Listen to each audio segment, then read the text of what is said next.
It's a great day to be a Kyle. Welcome, Kyle Nation, to another episode of Back to Pack Podcast, where we are going to be bringing you all of your favorite games, memories, and of course, discussion with our fellow Kyles. As a disclaimer, we have no affiliation to the University of South Dakota. This is a podcast ran by fans for fans. The ideas and comments do not represent the university. Our opinions are our own. Be sure to find us on Twitter at BackToPackSD. With that being said, let's jump in. Well, gentlemen, we're here. We're back.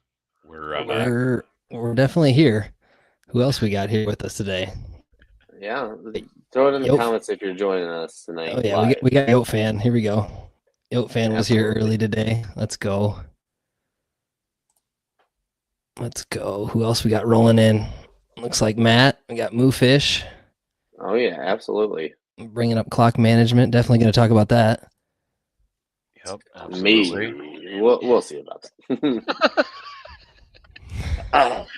Yeah, I tell you what, I think we summed it up right on. We're gonna get to that here in a second. I think we summed it up pretty well in our post. This is a group therapy session. What happened? What's said tonight stays here tonight. So bring it all. We'll work through it together. All right. Ray, you're going to need to expand on this, unless you're calling me out for our dance cam while I was trying to get the girls on the big screen. I put that effort into it every game. Dude, I was going to say, you're always over there jamming out. Well, someone's got to. A bunch of old farts around me to sit down on their butts the whole time and complain about the other person cheering. Yeah. I swear, it wasn't at this game. It was at the Drake game. And I had some old lady in the front row of us. I watched her give my youngest daughter just the worst mean mug, and then she picks up an earplug and puts it in. Oh, man. And I'm like, lady, you are at a football game. Okay, yeah, go ahead. Put your earplugs in, but don't. Like, my kids were actually cheering at the correct time at the correct place and just losing their minds because I've raised them properly. That's right.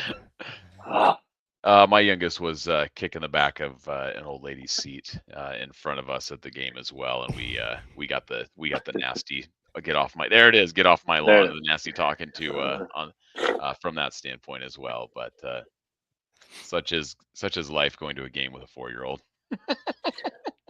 Absolutely, like it is what it is. But overall, the game, it was a weird game. Everything was weird about it. Tailgate was weird. The crowd was weird. The game was weird. Is there any other way to describe this entirety of it?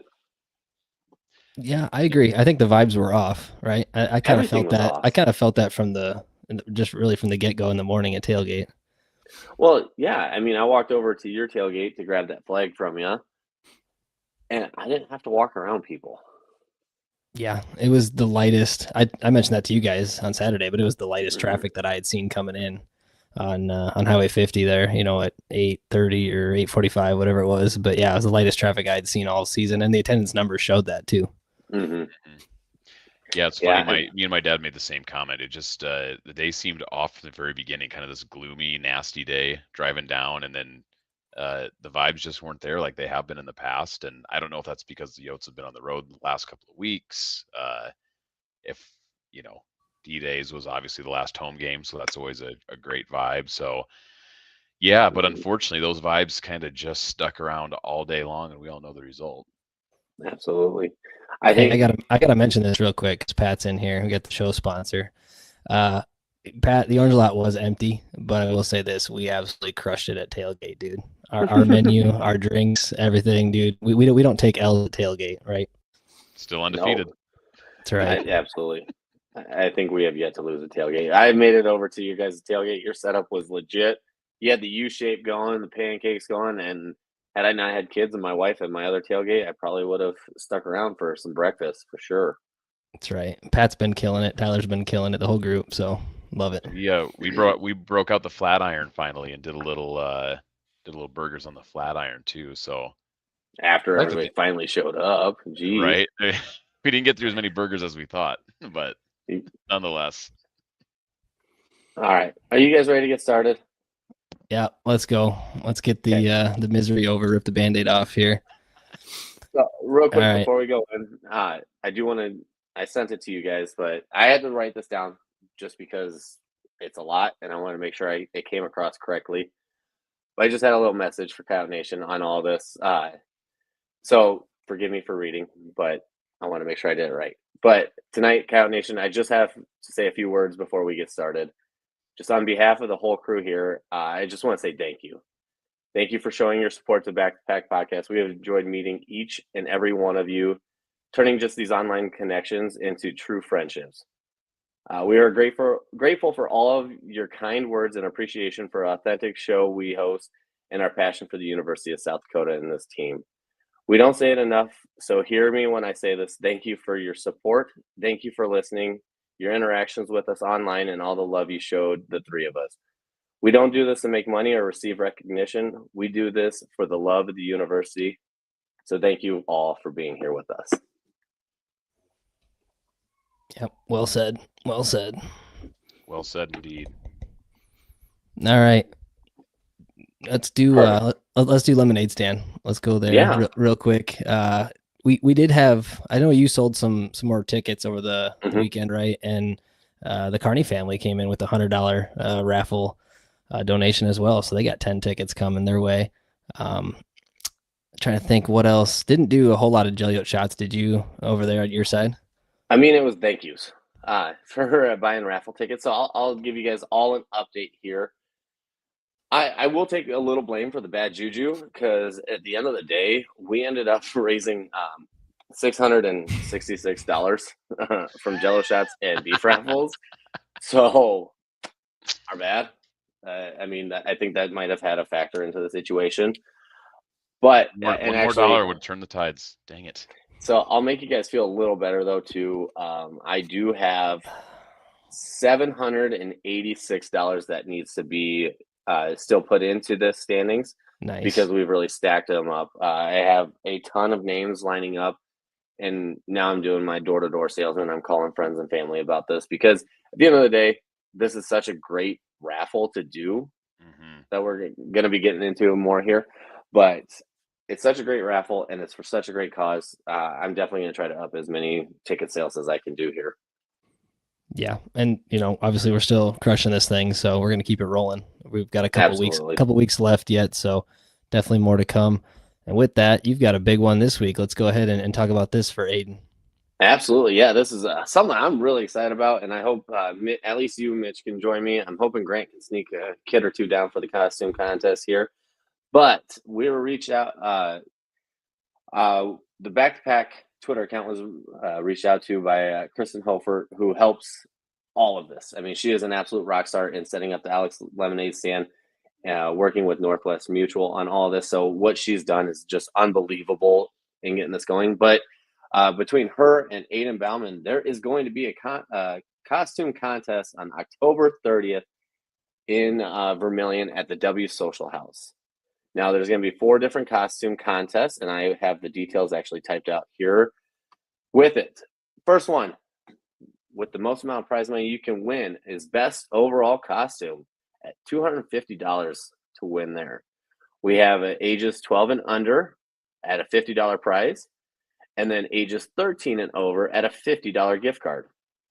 The last prize that you can win is Most Like Aiden, $25 gift card. Must include his signature mustache. So, if you guys see me with a mustache for our Thursday night show, I might be coming home with a gift card. Wife is not happy about that, but it's my facial hair. I love it. Yeah, and you're going to be a guest judge for this. So you got a couple. I was just about to say that. You got to tell them the exciting part is that. Yeah. The most exciting part. So we were reached out to be celebrity judge for this situation. It was kind of a rock, paper, scissors shoot here on that. But what you'll be seeing is the Vermilion mayor, John Cole, will be joining us. I know they're working on getting some additional USD athletes. I haven't been given any details on that. But then you're going to be judged by Aiden as well, and yours truly. So to all of our Vermilion area fans that follow along, watch the show, whether it's live or recorded, get to the W Social House at 6:30 on October 30th to be a part of the costume contest. You know who this is perfect for? This is perfect for Sarah, my season take buddy, Sarah Wells. She needs to go do this because I have a feeling she might win. I don't know. I think Matt Kogel could put a heck of a costume together. I don't know if he's gonna make it over earlier than normal. Oh man, it's gonna be a blast. So if you have kids, family, friends in Vermilion, tell them about it. We'll put it on our socials. You'll see it on the Facebook page here later tonight. But this is gonna be a fun event. Gives your kids an opportunity to meet Aiden Bauman, some other additional USD athletes. I'll be sitting in the back, so you don't have to worry about interacting with me so much. I know you're here for the athletes, but you're in trouble. You're in trouble now. You're in trouble now. You know what? We win. You know what? I'll say this: we win against North Dakota. I'll have a mustache for our Monday night show. That's what it'll be. Absolutely, I will. We'll all do that. Grant will all do it. 100%. Yeah, I don't grow up thick, so it might be a little embarrassing, but we'll see. I'd do a lot more for a win on Saturday. All right. One other announcement here, real quick, guys. We got the announcement today. Today. Yeah. Today.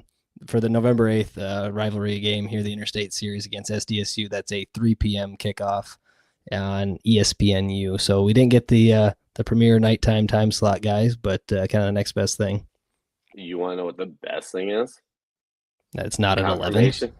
Well, that too, but the absolute best thing, confirmation that tailgate starts at 9. Yes, let's go. That is a full-on. Do you realize how many Jello shots we can sell? Because the beef raffle will be done by this. So right. Back to standard Jello shots. I don't know, 300 this time. That would be intense, but I think it's doable. Absolutely. Yeah, plenty of tailgate time. There's no doubt about that. Yeah, honestly, kind of wish this was the norm. By the way, guys, just my personal opinion. I'd rather have it be a 2 or 3 o'clock kick. I was gonna say I didn't hate D-Days. 2 o'clock kick was nice. Yeah. That was, and then obviously getting on ESPNU, nationally televised game. You know what? It's time to show out, fill the dome with red, and have some fun. Absolutely. Yeah, only two more home games left, and they're both big ones. So it's the biggest. They only get bigger. We've been talking about that. We only get bigger from here. So that being said, show outline. What stood out? Where do the Yotes need to improve? And who are our players of the game? Yeah. There's a few things that stood out. First thing I'll say is who boy, because you're not going to win many games in the Valley scoring 13 points. So that might be the place to start. Yeah, I mean, the offense, aside from that first drive, I mean, that thing was just a thing of beauty. 13 plays, 66 yards. Yeah, we ended up getting stalled out on it, but that was a beautiful, methodical drive, and that was the drive that the doctor ordered. You know, when you play a high-octane offense like Illinois State, and it definitely set me up for thinking a lot of positive thoughts going into this game. Yeah, I kind of had mixed feelings about it just because, one, I just putting points on the board in the first drive of the game, regardless if it's a field goal or touchdown, feel good, right? It's moving the ball. At worst case scenario, you're flipping the field a little bit, and then you do end up with points. But unfortunately for us, it's more of kind of the same problems that we've had all year long, which maybe makes the point output even more frustrating, is that we can move the ball. We do move the ball, but for whatever reason, we just can't seem to finish drives a majority of the time, really, at this point, right? So I'm with you. Like, the overall in the moment, I was like, 3 points, love it. Get it on the board early, first drive. You know, you zoom out now, it's just one of those things where you go, there it is again. We couldn't finish with the 7 points that we needed. So yeah, but I agree with you. At the time, that felt good right out of the gate to have that first drive and score some points. Now, the question I want to ask, I know it's not actually possible, but can we just script every single drive? Let's just plan out 7-8 drives. Just script them all. And who cares? Don't even take what the defense is giving you. Don't even look at the defense across the line. Just let it rip. How good have our scripts been? It's definitely a trend, right? And we've seen us do well all season long on the first drive. The issue lately has been not scoring touchdowns and having to settle for field goals, but nonetheless, that first drive's always been pretty good for us. And so that's a trend. And then the other trend more recently is just not being able to get to 7. Yeah, I mean, it is what it is. I don't know. It disappeared, and it's so frustrating because overall talent-wise on this offense, I don't see why we can't average 35 points a game. In reality, it is got plenty of talent all over. I'm very impressed, but now, I mean, at this point of the season, the injuries are starting to pile up, and it's just getting more and more frustrating. Do you guys have any comments on like our prediction or anything else in the game of those? I'm going to go to the next slide because I want to look at the stats. I think that helps tell the story here. Yeah. Well, no, it doesn't tell the story at all. Yeah. Well, I was just going to say that's this is a great segue too, Mitch, because I was just going to piggyback back off of Jake's comments. Is that I'm almost to the point now where I think it would be easier. It would be more palatable if we weren't moving the ball and only outputting 13 points, right? If you looked up, you just said, "Gosh, we're just, we're just a bad offense," right? If we looked up and had 196 yards of total offense after the day, but you flip to these, stats, and that's the part that's so darn frustrating, right? Is that we outperform them in every metric except score, right? That is more first downs, more total yards, more passing yards, more rushing yards, had the turnover battle, had the time of possession, and you look up and you score 13 measly points.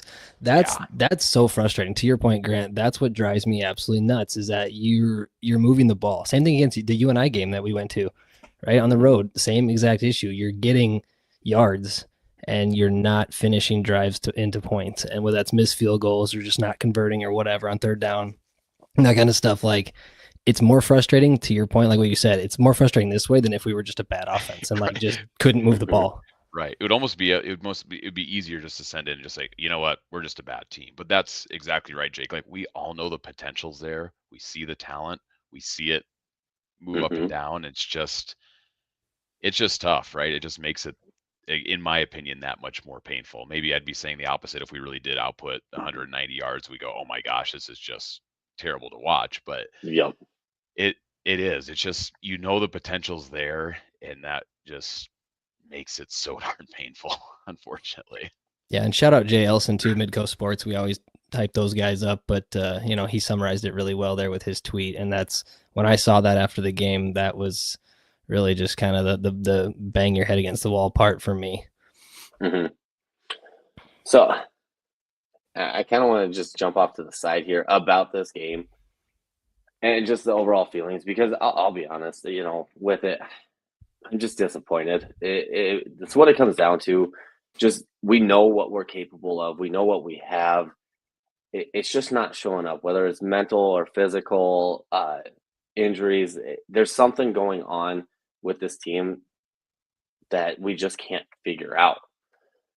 And, hey, the one thing I'll say about it, all of this, though, it's so weird. I actually had a moment to reflect on it, this whole situation the last 2 seasons. And now, funny enough, my oldest daughter actually in the fourth quarter actually started crying a little bit at the game. I'm like, what are you crying about? Like, you need to get it sorted out. It's a game, like things are moving. She goes, I'm not used to the Coyotes losing. And I mean, I took them. Obviously, she's 8 years old on this, and with it, she's probably doesn't really remember many seasons before. But the last, this is her 3rd season of really going to a lot of games, and she's had it so good. Yep. Buckle in, sweetheart.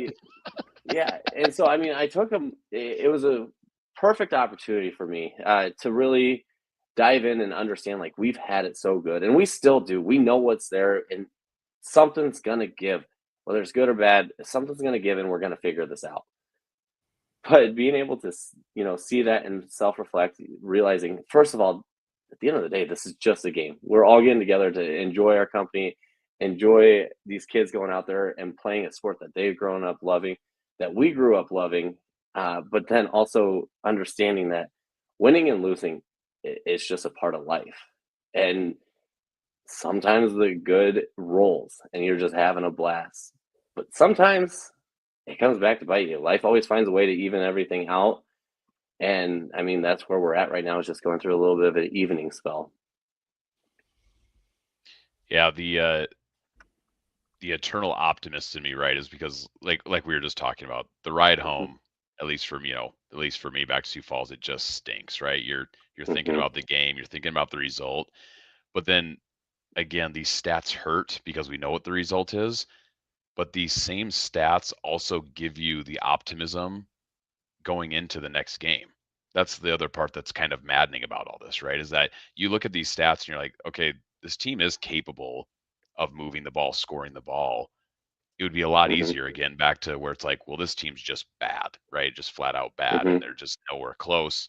We're not going to win another game. Like, there's a part of me that looks at the stats and go, yeah, if we could perform like this, but turn 3 field goals into 3 touchdowns, there's no reason we can't hang with North Dakota. There's no reason we can't hang with South Dakota State, but we just haven't seen it yet.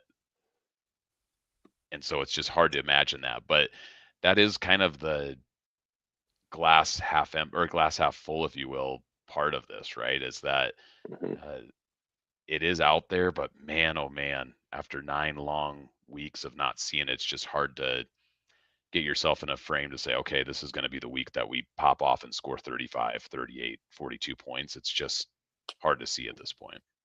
Yeah, exactly. And, it's tough to watch because we watched the game. I mean, we all saw it. We've rewatched it. If you're a true sicko like us, there's opportunities. I mean, Aiden, he missed a wide open wide receiver in the end zone, streaking straight in front of him. I mean, LJ missed holes. Carson missed holes. Like, just these pieces are right there. And sometimes it just feels like, I don't know if the coaching staff sees it, if the players don't see it, whatever it is, it's all just right there. And again, I think we just, at this point, are just saying the same thing over and over again. But it's so frustrating because we know what's there and we can see it. Yep. And if you want to get really technical into this specific game, we talked about the passing game and wanting to take advantage of their horrible secondary, their 119th ranked secondary. Look at what we did on offense, guys. 173 yards, 21 of 39, 4.4 average against that secondary. That's where it was lost. That is not a good stat line for against this defense. The rushing, we knew the rushing attempts were going to be tough, right? But we still averaged 5. Yeah, 5 at carry. We didn't get a rushing touchdown, but the success in the rushing game set up the Jesse Miller wide open touchdown. I mean, they bid on that so hard, and he was wide open, right? So that was nice. We just needed more of that. We didn't see enough. It just the passing game just looks out of sync. I don't know. The Fenner, would have been touchdown that he had, that would have been a tough catch, in the end zone right in front of me. Just couldn't come down with it, but that would have been huge for momentum at that point in the game. I think that was really early. And so that would have been huge. But yeah, I think that's really, if you look at the offense, that's probably the worst part of it, is just the passing game wasn't good enough. Yeah. And one thing I will huge shout out to, 0 sacks given up. The O-line actually as a whole, I think, played pretty well. Obviously, there was a lot of pressure still in Aiden's face, and his ability to get rid of the ball before the sack gets there is something. He does a good job with that. But there was no sacks given up. And we talked at length about this rush defense and how it's one of the better ones we've faced in a while. And we still averaged 5 yards of carry and 4 yards away from 200 yards of rushing.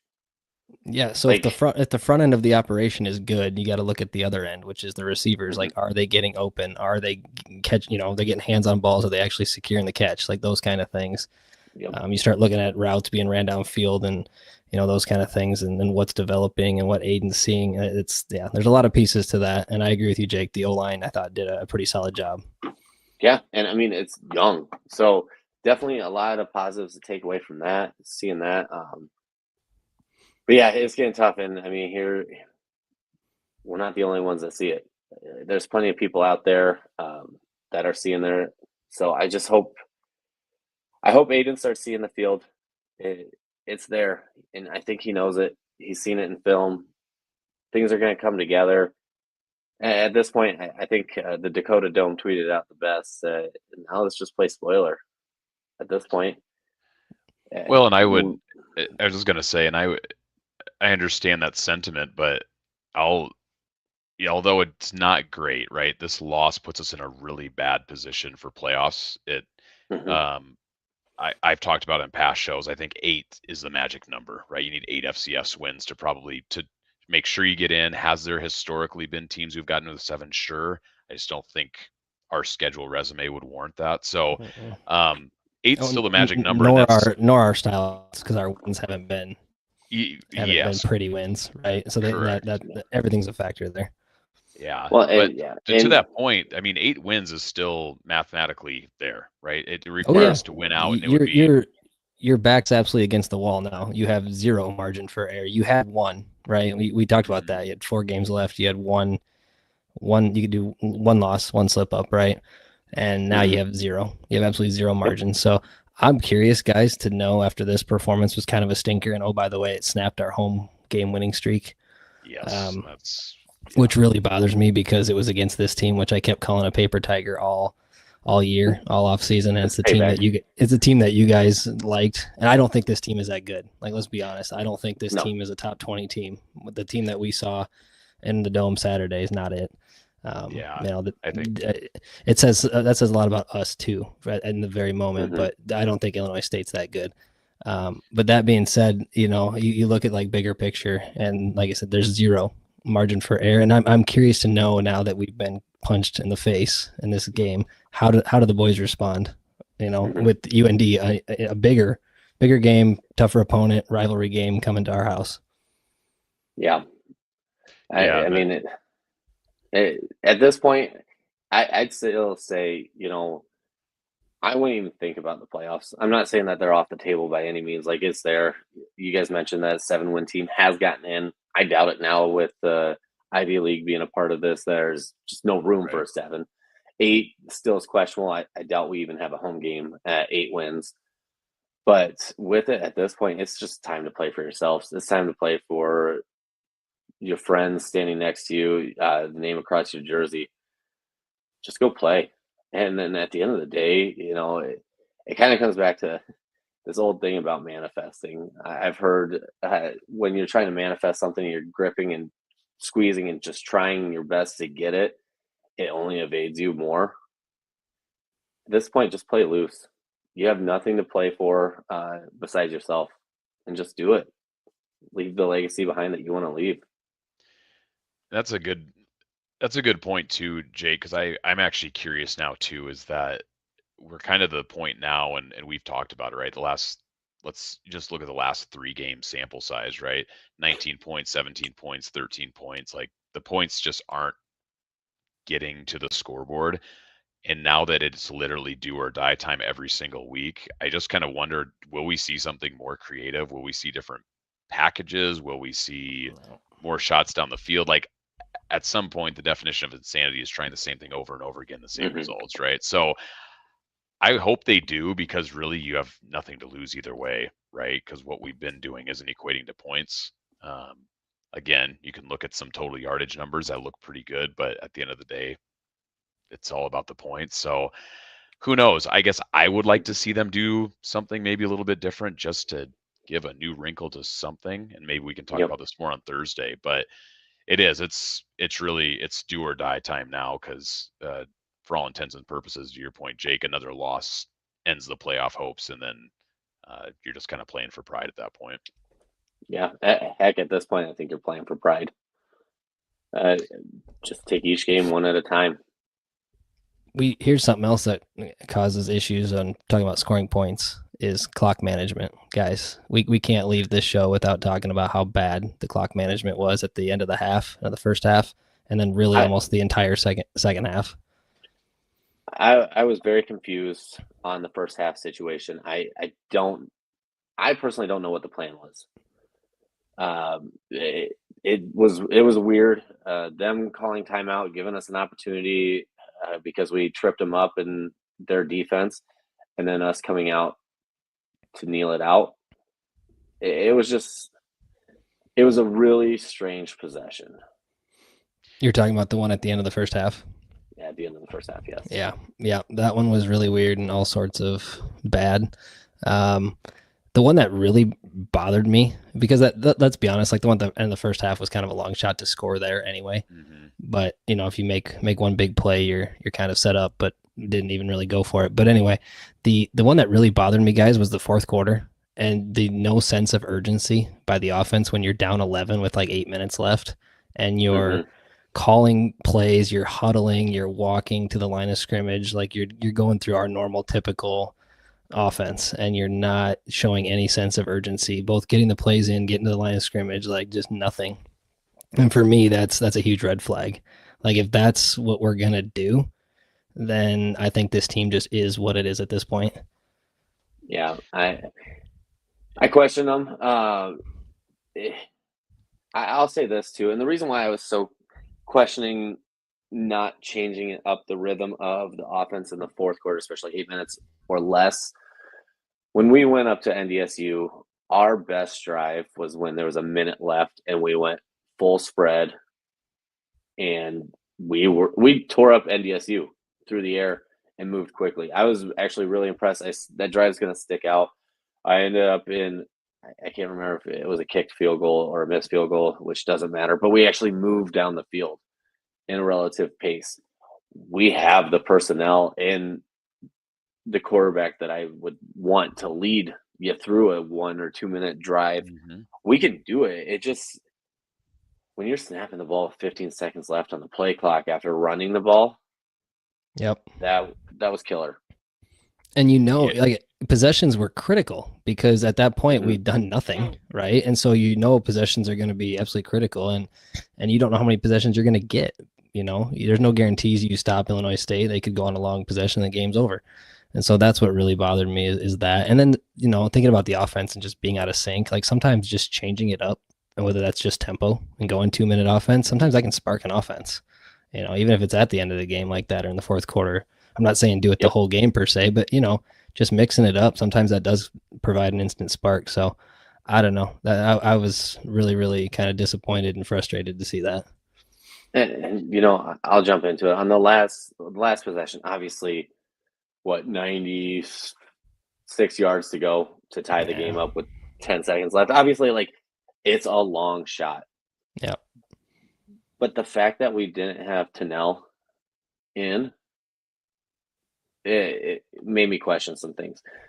In my opinion, at least have the fastest players on the field to do something. And we've seen that especially in college football. Like, coverages get busted and in critical moments too, right? That it's possibility, low percentage, but it is a possibility.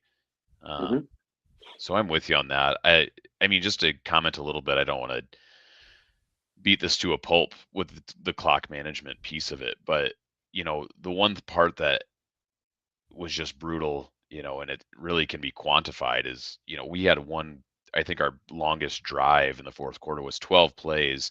We only went 57 yards, and we settled for a 30. I'm sorry, a long 30 or 40-yard field goal. That might have been.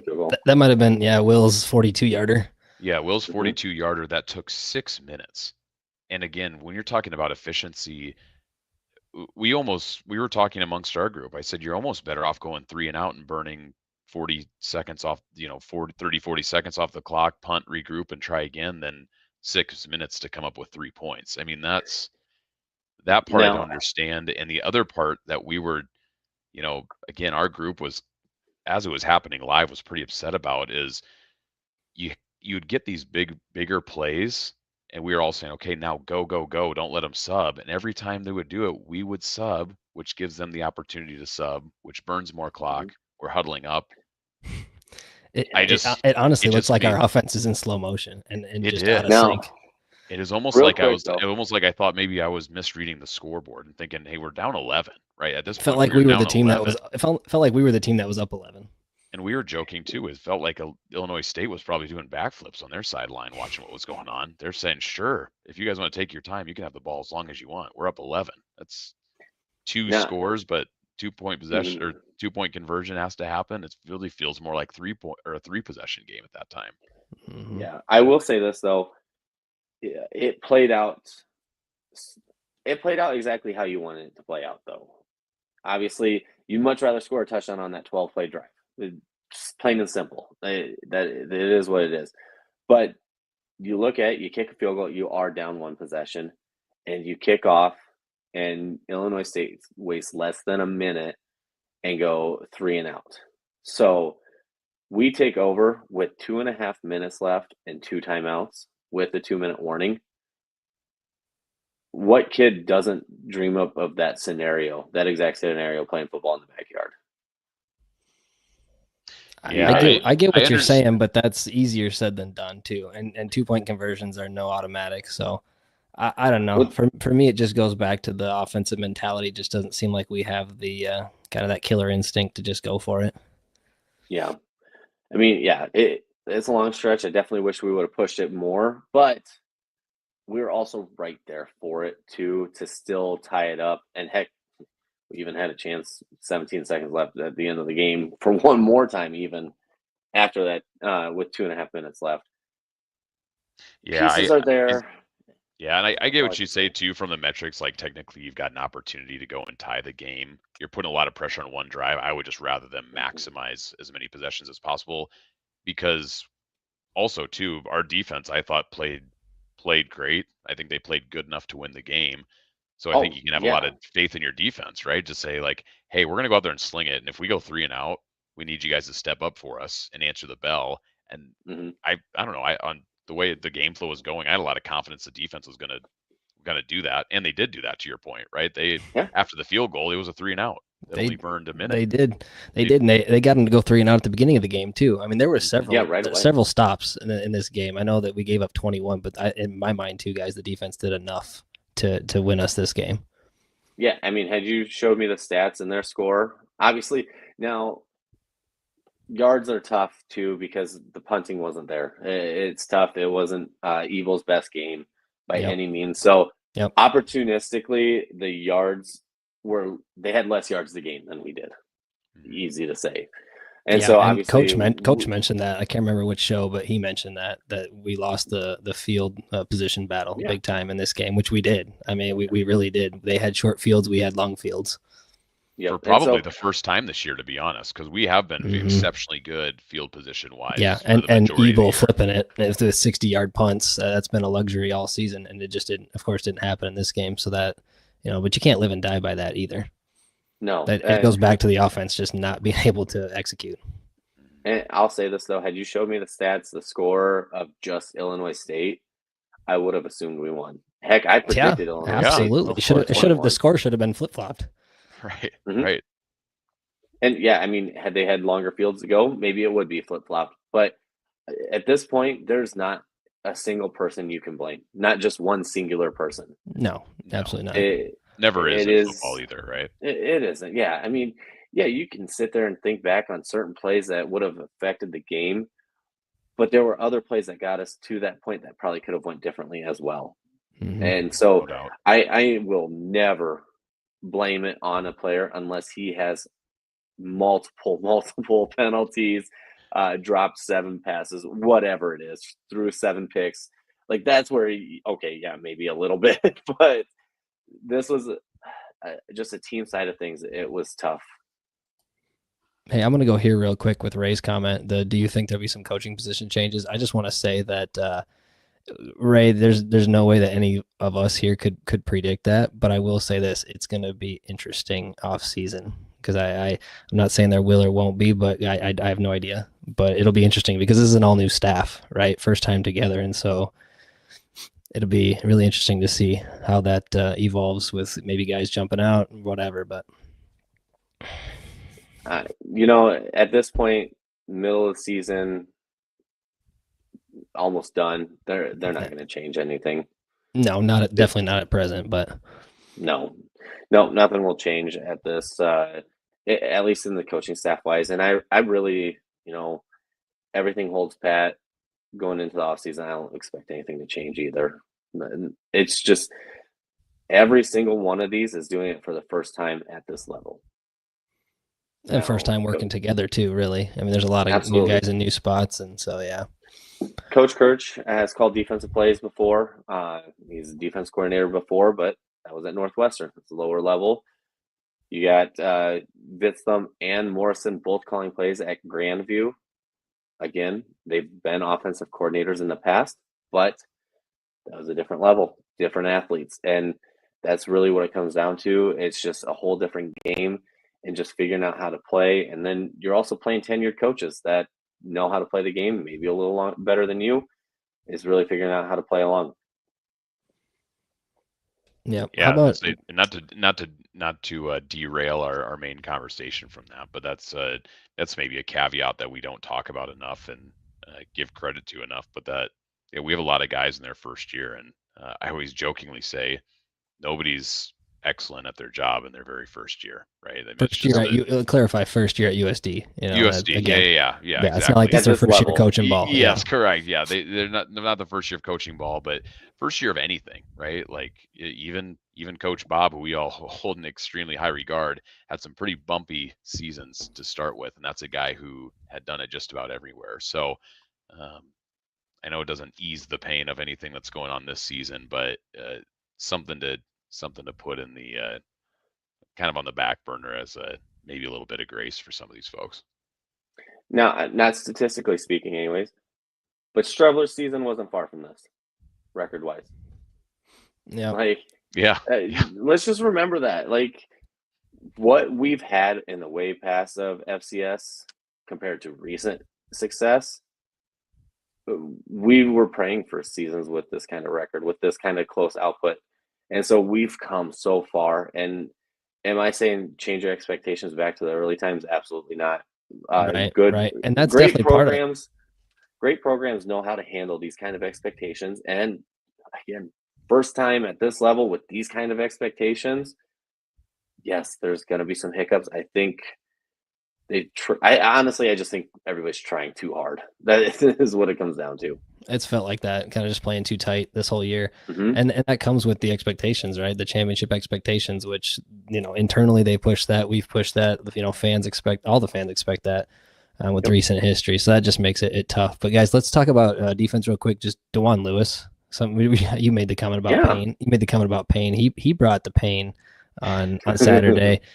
He had, Jake, I think you mentioned this, he had the best game that he's had as a Yote. I'll say this too. I had an absolute blast in by his mom, especially, but his mom and dad were over there. His mom is absolutely wild, fantastic woman. She loves the game and knows the game, and she loves her child, and she was having an absolute blast. And you know what, DeJuan, shout out to you. This was one of your best games I've ever seen as a Coyote. That was fantastic. That forced fumble could not have come at a better time. Yeah, that was, huge, because at that point it would have been 21, whatever, 10, whatever. I don't remember what it would have been, but they would have been like 21 at that point. And then they went on to score, again later. So it would have been 28. So that was absolutely huge on the goal line there.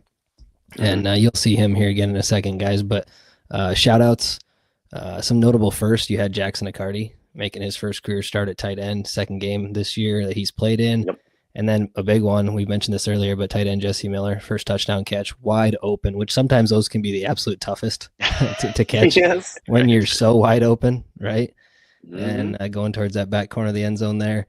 And then freshman Braden White, he was a late addition to the freshman class, like really late addition to the class, a wide receiver from Pennsylvania, I believe, but made his debut on kickoff return and actually had some really nice returns. Yes. One thing I will say is this definitely felt like a planned switch for the coaching staff. They waited till the absolute last moment. They wanted this kid in there, but they also didn't want to burn his red shirt just to return kicks.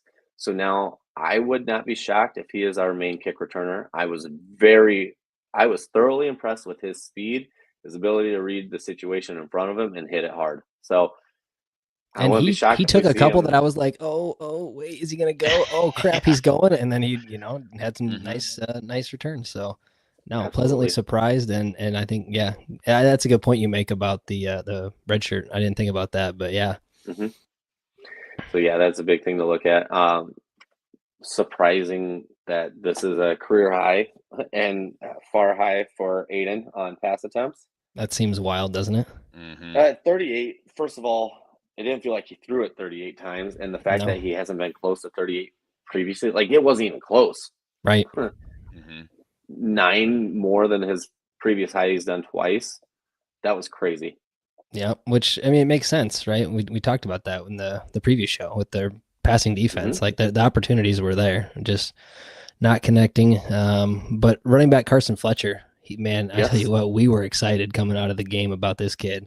Mm-hmm. He is continuing to show that he belongs, and I think he's PWO, isn't he? Walk on. He's a preferred walk on. So shout out to this kid, not only coming in and earning it. I mean, all on his own, but proving him wrong as he get this kid it. a Scully, Grant. Come on, what are we doing? Yeah, I'm telling you, I shouldn't even say this, but I'm gonna say it.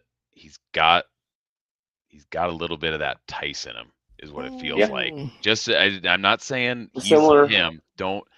I know. But the only reason I say it is because I don't want to jinx it, but also his build is very similar. He's got you see it in there, and you go, ooh man, he's exciting. I think most people saw that on Saturday. They saw the excitement there, especially from a true freshman. That kid's running hard. I mean, through contact, running people over. He's going down, not on first contact, not on second contact, third contact. In fact, he almost broke one. He's trying to break a third tackle on one run there late in the game, and about broke one. So, yeah, no, that kid I think's got a bright future. Oh wow, absolutely. All right, players of the game, guys. Sponsored by the Carney family. We were just talking about him, but seatbelt, Dewan Seatbelt Lewis, his best game as a Coyote. Came up absolutely huge on the goal line with that forced fumble, and he recovered it too. And he recovered. Yeah, I was just gonna say he forced it and recovered it. Yeah. Yeah, I was pretty hype after that one. I gave Rittenhouse the business coming off the field. But he did. He got the last laugh on you. Yeah, he did have the last laugh. I got to laugh at him that play, but he got the last laugh. And then how about kicker Will the Thrill? Will Leyland, guys, 2 for 2. You know, when an offense is not manufacturing points and you've got a kicker and Will that's nailing them, that's big. Yeah, I will say from my seat, it was tough because I could have swore Zeke scored or made his kick. I thought the same. I thought the same thing. The angle's not good from my spot, so I was like, "Oh yeah, we did it." And then they waited on. It's so hard in the dome. It's tricky. Mm-hmm. And from my angle, not a lot of room behind it. And unfortunately, from my angle, I had the perfect angle, and as soon as it came off the foot, I knew it was no good. So I was the opposite of you guys. I went, "Oh, that's not gonna do it." Dang. I guess I know to watch for Grant on the other side. Yeah, vice versa. If I have a bad angle, I'll look at you. You look at me next time. Yeah, exactly. But yeah, no, these I think are 2 very good options on this.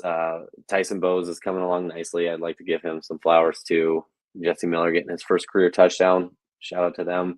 And then we already touched on it, but Carson Fletcher, kid just keeps progressing, and soon there's going to be a point where we can't keep him off the field, even with LJ out there.